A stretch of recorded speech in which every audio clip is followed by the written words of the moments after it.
Hello everybody, my name is Ann Théato and welcome to episode 76 of the Psychic Matters podcast. In this week's episode, I thought I would do a book review for a book that really touched my heart and touched my mind when I first read it, which was about 15 years ago. And I thought, do you know what? I'm going to share this with my listeners on Psychic Matters because it contains concepts and themes that I think you guys are going to find really, really fascinating and worthy of discussion.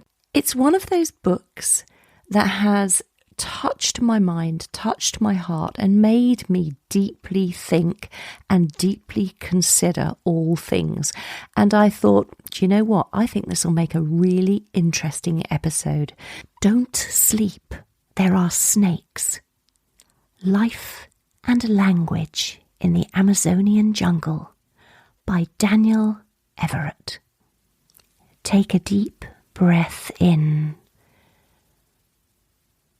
And as you breathe out this world. Breathe out all your problems, everything you hold on to, your troubles and your woes. Just keep breathing in this way, gently in and out. And as you do so, let this physical world that surrounds you fade away into a gentle mist. On your next in-breath, the mists begin to clear, and you find yourself sitting in very comfortable clothes on softer than soft white sand. The sun in the sky above you, warming your hair, warming your forehead, warming your face. Begin to breathe in this new world, the freshness of this new environment. You are barefooted and the sand is warm beneath your feet. As you open your eyes, you see in front of you a beautiful velvet smooth river with the clearest water, sparkling occasionally in the sun.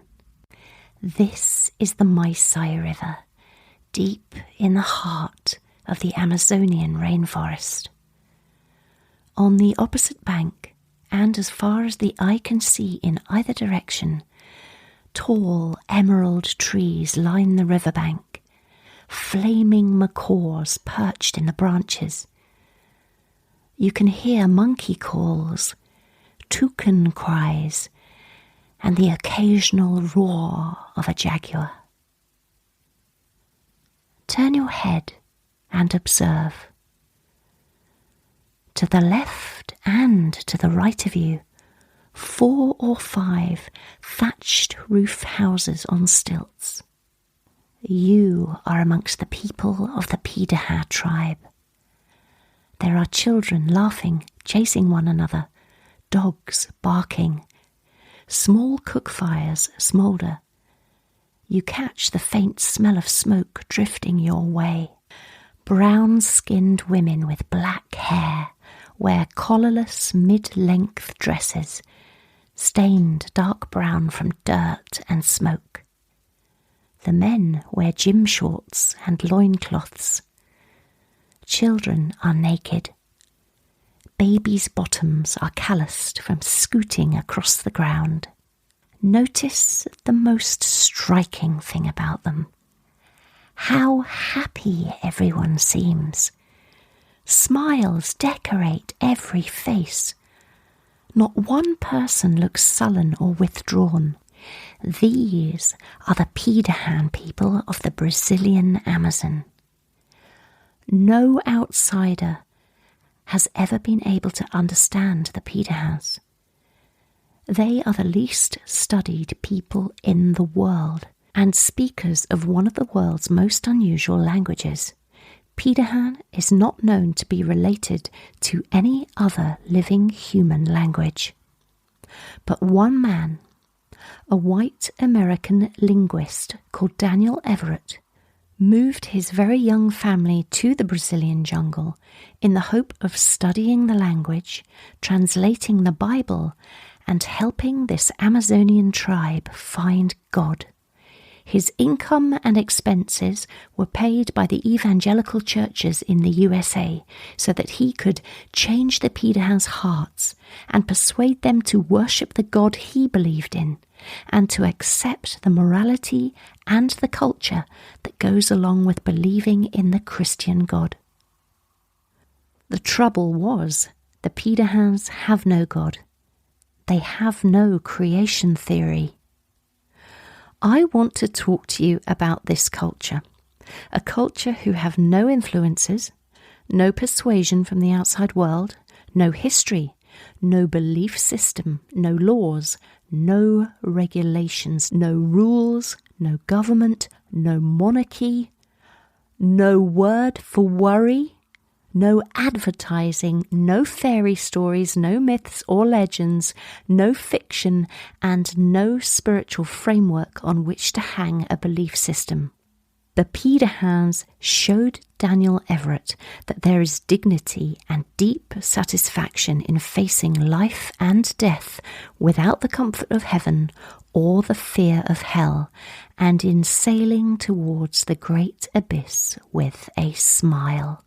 What would it be like if we were able to free ourselves from all that we know and all that we've learned and all the untruths that we've been told or forced to believe in and go back to our natural human state? Where would we be spiritually? What is our natural spiritual self?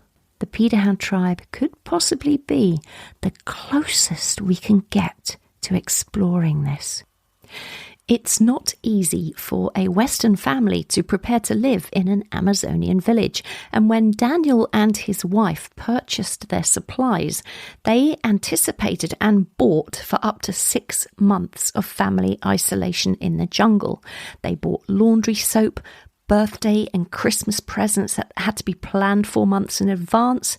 They spent hundreds of dollars on all kinds of things, from aspirin to snake antivenom and malaria treatments. They bought school books and school supplies so that their children could study.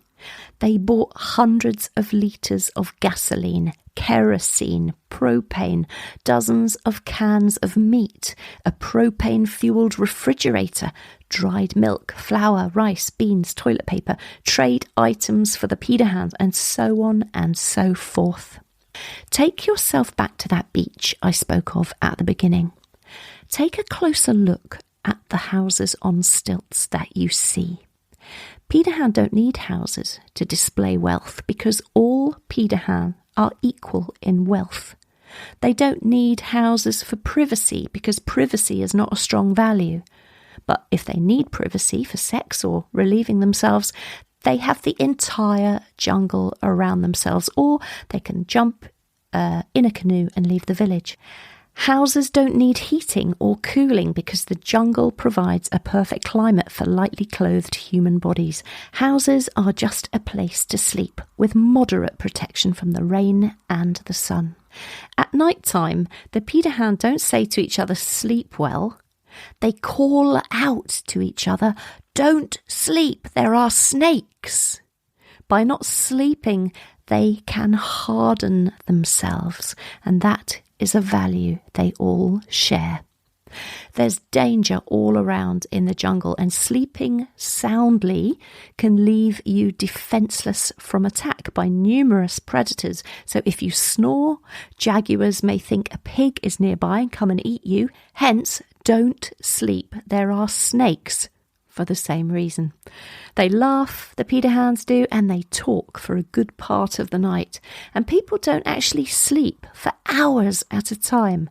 They also consider hunger a very useful way to toughen themselves up, going without eating for a day or two. The Pirahã material culture is amongst the simplest known. They produce very few tools, almost no art.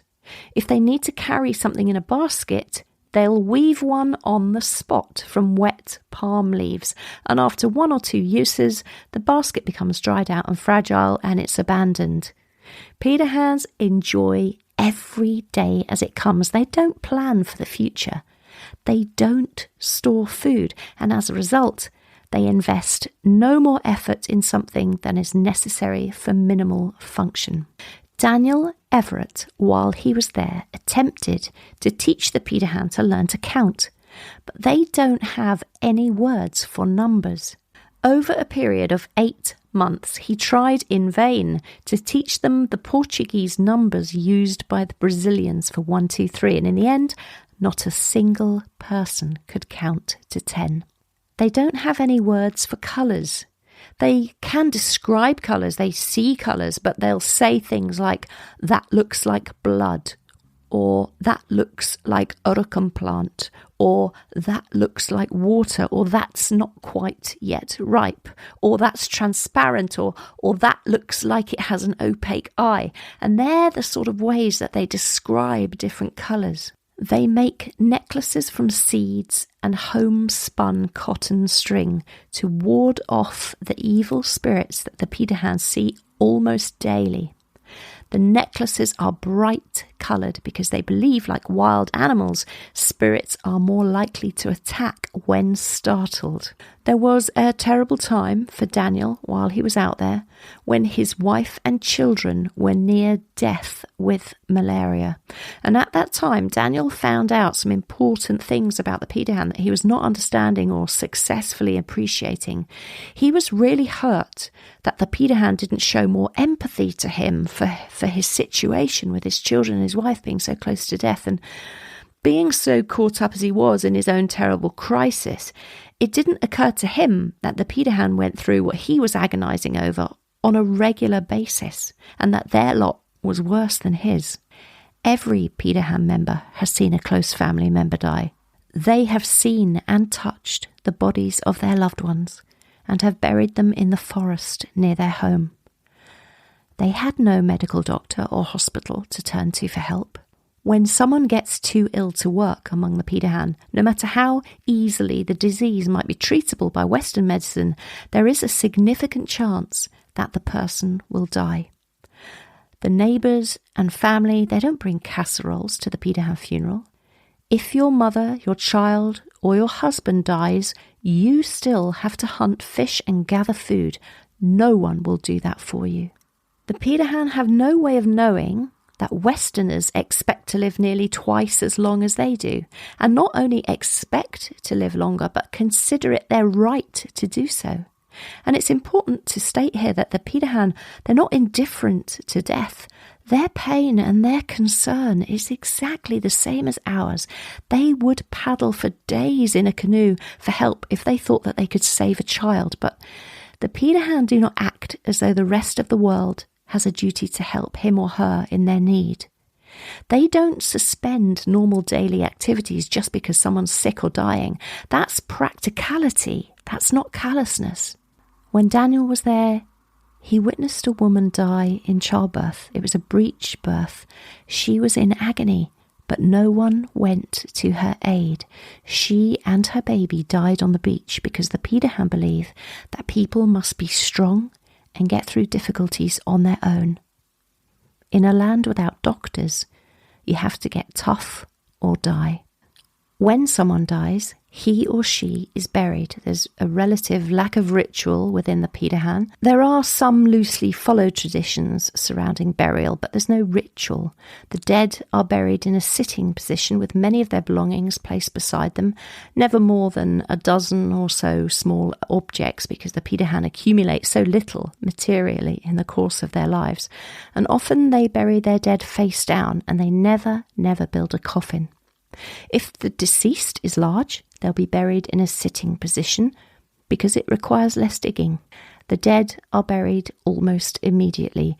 1 or 2 close relatives will usually dig the grave close to the river, with the effect that after a couple of years, the grave has been washed away by erosion. The Pirahã laugh about everything. They laugh at their own misfortune. When someone's hut blows over in a rainstorm, the occupants laugh more loudly than anyone else. They laugh when they catch a lot of fish. They laugh when they catch no fish. They're never demanding, they're never rude. They are patient, happy and kind. Pirahã humour works because of their strong sense of community. They can show sarcasm, they can play practical jokes because they're knitted together tightly in a community of trust. Not complete trust because there is stealing and unfaithfulness, but mainly trust that each member of the community will understand every other member of the community and share the same values. If someone arrives in the village, no one says anything. If someone helps you, expressions of gratitude can come later with a reciprocal gift or an unexpected act of kindness, such as helping you carry something. If someone has done something hurtful, they have no words for "I'm sorry." The way to express penitence is by actions, not words. Dances bring the village together. There are no musical instruments, just clapping and singing and stomping of feet. Spirits appear in dances in which the man playing the role of the spirit claims to be possessed by that spirit. Spirits can tell the village what it should not have done or what it should not do. Spirits can single out individuals or simply talk to the group as a whole. For the Pirahã, the universe is like a layer cake.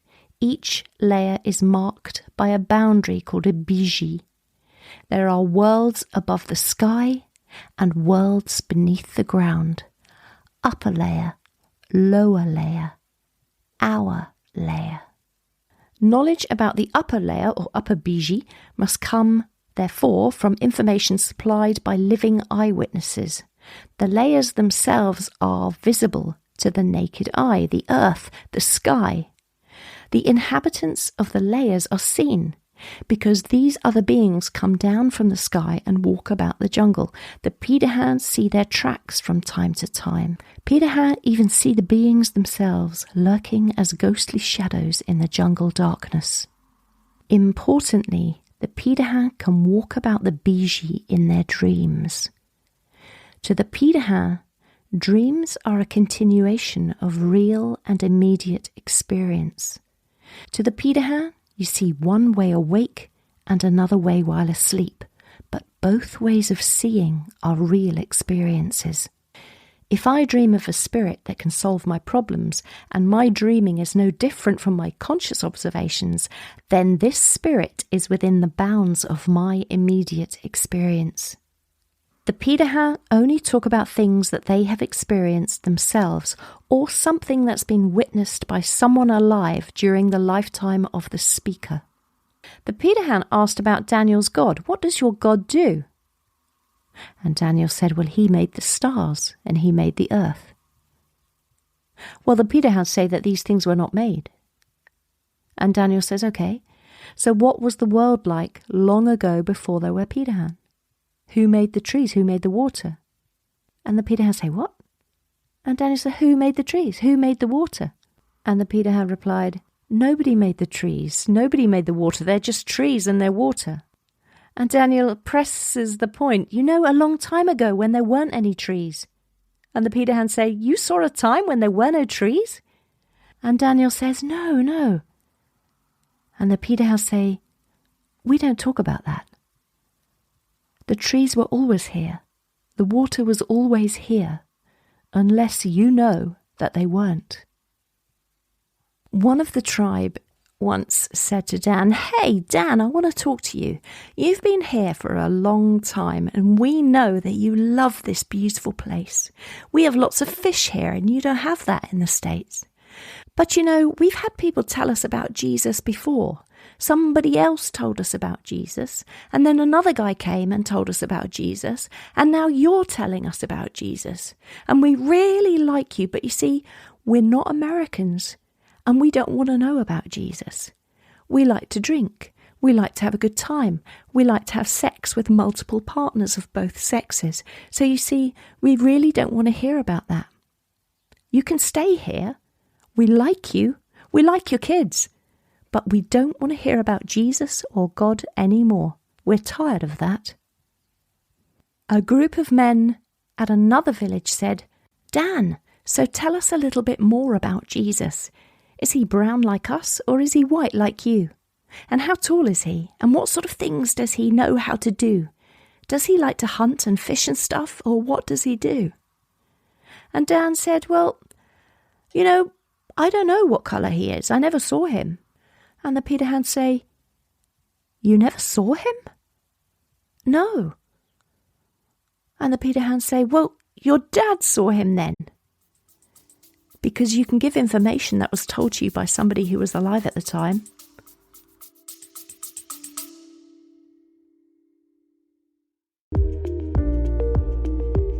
Eye-Opening Moments podcasts are real-life stories of adversity, encounters, and perspectives. They are moments that can lift your spirits, give you some food for thought, or move you. For the introspective mind that likes to reflect, discover, and find solutions or meaning in a complex life, listen to Eye-Opening Moments podcasts. No, said Dan, my dad never saw him. And the Pirahã say, well, who saw him? And Dan said, well, they're all dead. It was a long time ago. And the Pirahã say, well, why are you telling us about this guy if you never saw him and you don't know anyone who ever saw him? And those are the two basic forms of evidence for the Pirahã. They have individual spirits and they believe that they see them regularly. There are entities that take on the shape of things in the environment. They'll call a jaguar a spirit or a tree a spirit. Spirit doesn't really mean for them what it means for us. The kind of spirit they most commonly speak of is called a kabogi, a fast mouth. And this spirit is responsible for a range of good and bad things that happen to the Pirahã. It can kill them, or it can give good advice, depending on its whim. The kabogi belong to one of the two sets of animate, humanoid creatures that populate the Pirahã world. The first type is Zbisi, entities that have blood like the Pirahã themselves or foreigners, and Zbisheba, without blood. And the Pirahãs are not always sure that all Americans have blood because they're so white. People with blood in their veins are called Zbisi, and you can tell Zbisi by the colour of their skin. Their blood makes their skin dark. Those without blood, all spirits, are generally light-skinned and blonde.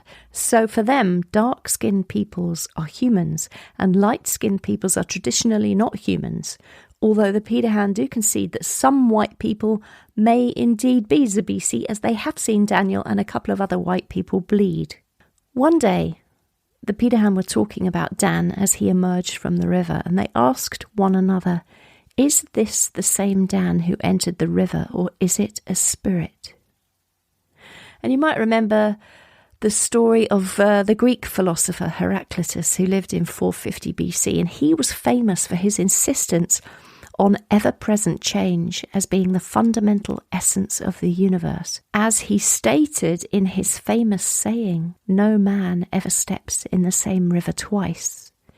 And what he meant by that was, the water that we step into the first time is no longer there.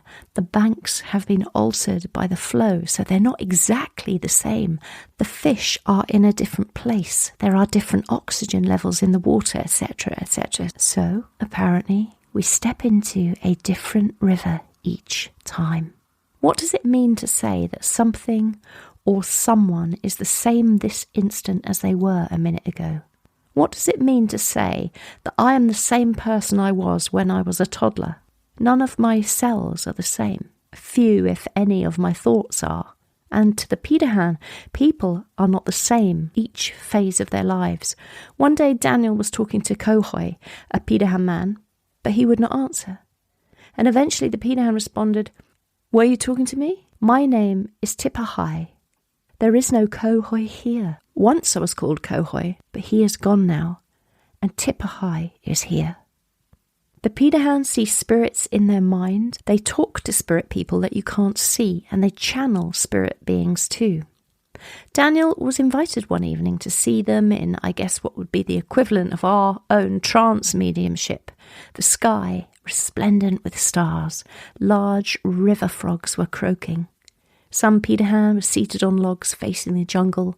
Pirahã children were laughing and giggling, and after some time they heard a falsetto voice, and a man dressed as a recently deceased Pirahã woman emerged from the jungle. He wore a cloth on his head to represent the long hair of the woman and a dress, and the spirit spoke of how cold and dark it was under the ground where she was buried. She talked about what it felt like to die and how there were other spirits under the ground. The spirit being channeled spoke in a rhythm different from normal Pirahã speech. And then the spirit left and went back into the jungle. And within a few minutes, the same Pirahã man came back out of the jungle speaking in a low, gruff voice, another spirit, warning the Pirahã and dispensing advice. Most Pirahã men over the years would speak as a spirit in this way and channel spirit in this way. The next day, Dan tried to tell the Pirahã man who was channeling spirit the night before how much he enjoyed seeing the spirits. But the Pirahã man refused to acknowledge anything about it, saying he wasn't there. Because for the Pirahã, these encounters with spirits are similar to Western culture's seances and mediums. We often can't remember what it is we have channeled. The main reason that no missionary for nearly 300 years has had any impact on the Pirahã and putting religion upon them is because all Pirahã can only believe in stories told from the actual experience of the speaker or someone who has seen the event and reported it to the speaker. And that's the reason that the Bible, the Quran, the Vedas, etc., they can never be translated or even discussed among the Pirahã because they involve stories for which there is no living eyewitness. Daniel Everett became influenced by the Pirahã's concept of truth. His belief in Christianity slowly diminished, and eventually the missionary became an atheist. He didn't tell anyone about his atheism for many, many years, and when he finally did, his marriage ended in divorce, and 2 of his 3 children broke off all contact with him. So what do we learn? Many of the problems that face all of us in the world are the same from culture to culture. They can vary as the culture plays a bigger role in setting the problems, but the biological problems, survival, happiness, food, clothing, shelter, they're all universal. Lots of religious people argue that God is an essential ingredient of all cultures, but that can't be correct because, as proven by the Pirahã, there are cultures that get by just fine without any concept of God. Our European culture has over 2,000 years of Christianity affecting it, and it's given us the concept of guilt. Guilt is something that the Pirahã do not have. We live in guilt, and Christianity takes away our guilt. The Pirahã don't live in guilt because they've got no concept of what that is. So, in many ways, we've been made lost by religion. The idea that a man died on a cross 2,000 years ago that nobody ever saw, and nobody knows anybody who ever saw him on the cross, perhaps shouldn't have any relevance to my happiness or my life in any way today.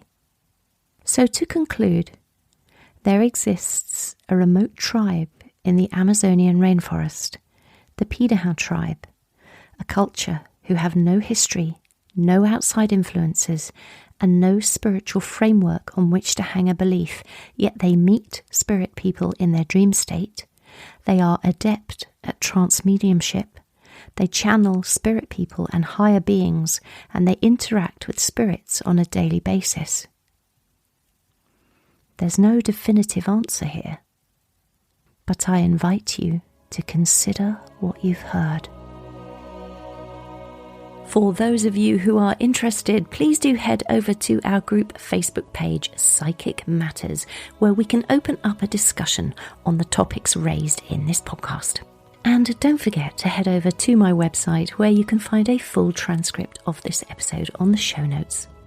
My name is Ann Théato, and thank you for listening to Psychic Matters.